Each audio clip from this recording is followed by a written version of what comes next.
Assalamualaikum warahmatullahi wabarakatuh. Salam namo buddhaya, salam kebajikan. Perkenalkan, nama saya Putri Indrayani dari kelas MI 105. Di video kali ini saya akan mempresentasikan tentang pemanfaatan teknologi informasi dan komunikasi. Jadi, sebelum kita ke materi inti, di sini saya akan menjelaskan terlebih dahulu tentang pengertian dari teknologi informasi dan komunikasi. Nah, pengertian teknologi informasi dan komunikasi itu sendiri sebenarnya sangat beragam, apalagi dilihat dari pengertian menurut para ahli-ahlinya. Tapi di sini saya akan menjelaskan intinya saja bahwa teknologi informasi dan komunikasi adalah penggunaan teknologi komputer dan perangkat lunak untuk mengumpulkan, menyimpan, memanipulasi dan menyebarkan informasi. Nah, selanjutnya di sini juga saya akan menjelaskan tentang peran teknologi informasi dan komunikasi. Teknologi informasi dan komunikasi itu sendiri sudah mencakup banyak bidang ya, seperti bidang ekonomi, pendidikan, pemerintahan, bidang komunikasi, dan lain-lain. Nah, di sini saya akan menjelaskan tentang peran itu sendiri. Seperti di bidang ekonomi, teknologi informasi dan komunikasi memang berperan penting di bidang ekonomi. Bidang ekonomi mengalami perkembangan yang pesat berkat adanya teknologi informasi dan komunikasi. Contohnya dari perkembangan teknologi informasi dan komunikasi di bidang ekonomi itu sendiri bisa dilihat dari sekarang adanya e-commerce, ATM, atau yang sering kita pakai yaitu mobile banking. Lalu selanjutnya di bidang pendidikan. Selain bidang ekonomi, bidang pendidikan juga mengalami perkembangan. Semua itu berkat peran teknologi informasi dan komunikasi di dalamnya. Bidang pendidikan jadi bisa mengalami sebuah inovasi. Contohnya seperti adanya e-learning atau pembelajaran jarak jauh, adanya digital library atau e-book.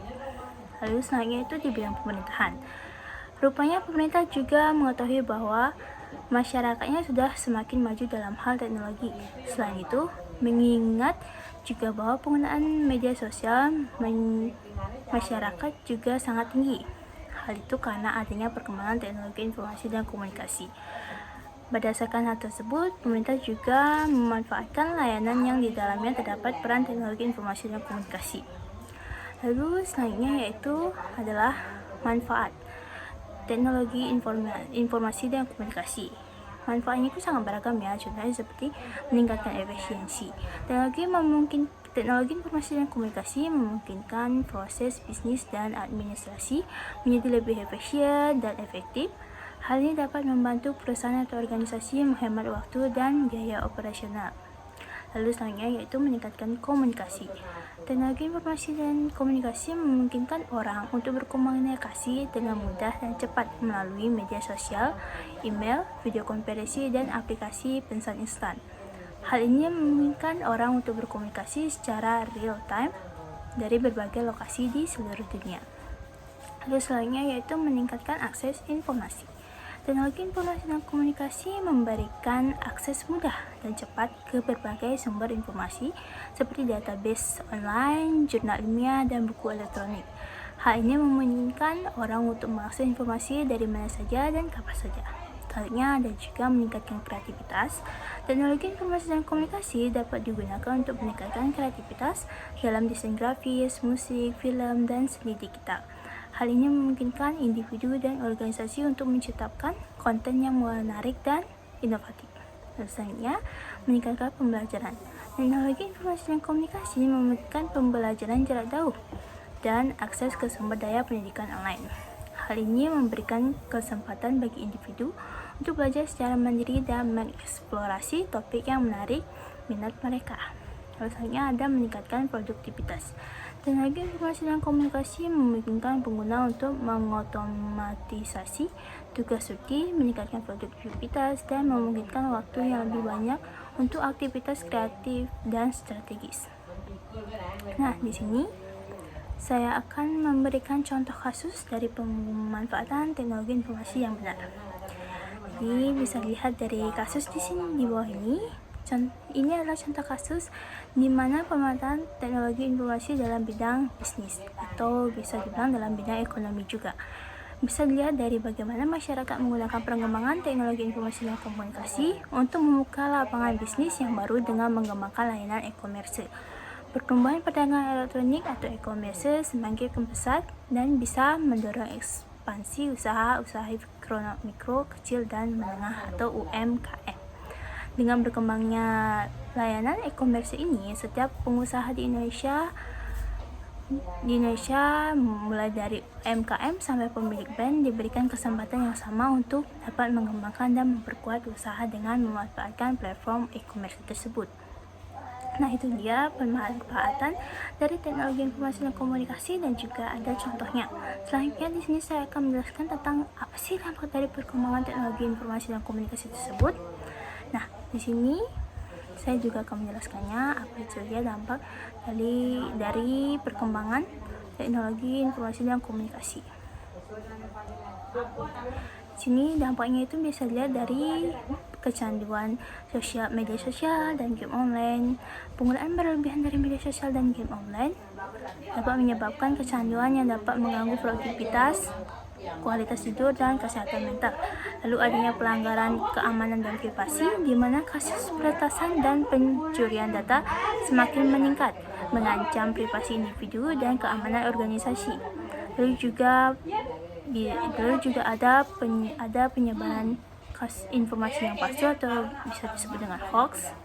Kemudian penyebaran informasi melalui internet dan media sosial dapat digunakan untuk menyebarkan hal-hal yang palsu dan misinformasi yang dapat menyesatkan publik dan menyebabkan kerugian sosial dan politik. Baik setelah itu saya akan memberikan sebuah kasus di mana ini merupakan dampak negatif dari perkembangan teknologi informasi dan komunikasi. Nah, akhir-akhir ini sedang maraknya ada artificial intelligence atau AI, yang kita sebut AI, yang sedang menjadi tren selama beberapa tahun belakangan ini. Mulai dari bidang ekonomi, bisnis, hingga di kehidupan sehari-hari, hampir semuanya sudah terpengaruh oleh teknologi yang kita sebut AI ini. Adapun banyak manfaat yang bisa diberikan oleh teknologi AI seperti menjadi asisten virtual, menganalisis data, sebagai penerjemah bahasa, dan masih banyak lagi. Namun, di samping itu ada juga beberapa oknum yang menggunakan teknologi AI ini untuk hal yang melanggar privasi. Bisa dilihat dari kasus yang di samping ini, deepfake porno adalah salah satu bentuk kekerasan berbasis gender online. Teknologi ini menggunakan kecerdasan buatan untuk memanipulasi citra manusia secara digital. Dalam kasus ini, teknologi deepfake digunakan untuk menciptakan video pornografi yang tampak nyata. Fenomena ini bukan sekedar masalah pelanggaran teknologi ya, tapi juga bagian dari kekerasan seksual berbasis digital. Dalam hal ini, korban tidak hanya dirugikan secara visual, tapi juga secara emosional. Banyak korban dari deepfake porno ini yang mengalami trauma mendalam. Korban deepfake sering kali merasa terhina, disediakan secara psikologis, dan mengalami stres berat karena melihat wajah mereka ada dalam video yang mengandung unsur pornografi yang semua itu tidak pernah mereka buat. Baik, itu semua penjelasan dari saya, mulai dari pengertian, peran, manfaat, serta dampak negatif, dan juga beserta contoh kasus-kasusnya. Nah, seperti yang kita tahu, perkembangan teknologi informasi dan komunikasi telah mengalami lonjakan signifikan dalam beberapa dekade terakhir.